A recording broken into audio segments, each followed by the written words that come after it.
Buenas tardes, buenas noches o buenos días, dependiendo a qué hora estés escuchando esto que estoy grabando. Yo soy Víctor Hugo y soy un miembro más de la comunidad de Alcohólicos Anónimos.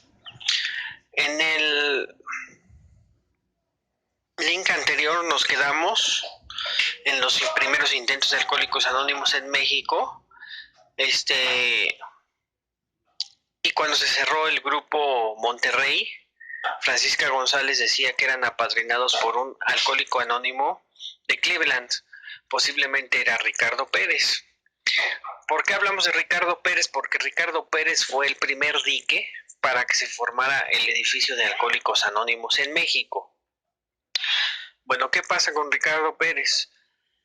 Ricardo Pérez nació en 1903 en el poblado de Tetecanitla, en el estado de Morelos. La familia de Ricardo Pérez no era una familia urbana, ni siquiera del pueblo. Era una familia mortaraz que vivía en las montañas, fabricando carbón vegetal para venderlos. Los domingos bajaban al pueblo y bajaban a misa. Y dice Ricardo Pérez que los domingos era el día en que los mayores se emborrachaban y cometían actos locos, como los alcohólicos cometen actos de mal juicio por falta de buen juicio, como lo expresa en el paso 2. Ricardo dice que los domingos para él eran los días más tristes de su vida por todo lo que pasaba.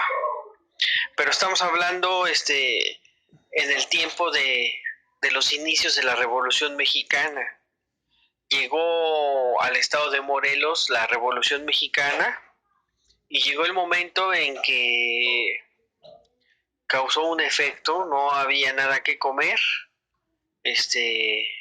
Después de cierto tiempo no había que trabajar y Ricardo Pérez, como muchas de las familias Pérez, pues en ese momento a su papá lo asesinaron los zapatistas y a su hermano mayor lo mataron en un combate los carrancistas. Escribió Ricardo Pérez sobre esto. Y la familia Pérez, como millares de mexicanos, emprendieron la gran aventura del peregrinaje rumbo al norte, donde sí había un país en el que no había guerra, había trabajo y había que comer. Ricardo Pérez, cuando emigra a Estados Unidos, tenía 16 años de edad. Con su familia llegó a los Estados Unidos y encontró paz, encontró que comer y encontró trabajo. Bueno, Dick Pérez, como es conocido después, trabajó en las vías ferroviarias y conoció a Helen Reus, que fue su pareja sentimental. Se casó y procreó una hija con ella.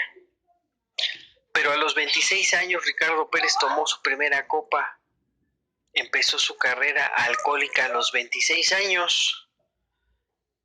26 años tenía, o sea, ya era una edad un poquito, pues no tan chico, pero tampoco tan grande.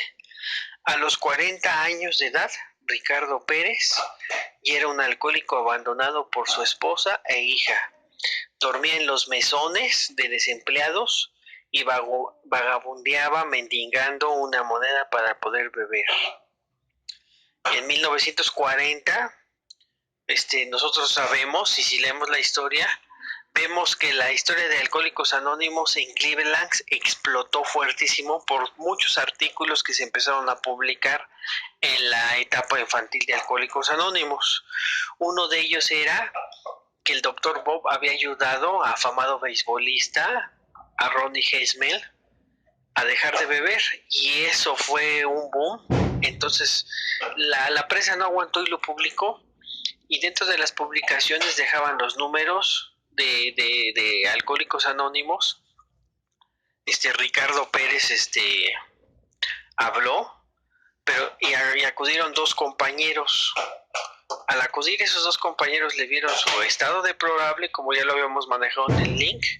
Entonces, ¿por qué digo esto? Porque Ricardo Pérez, cuando se incorpora al grupo Ocean Grove, es lo que va a desencadenar que posteriormente nazca y se reproduzca ampliamente el programa de Alcohólicos Anónimos en México.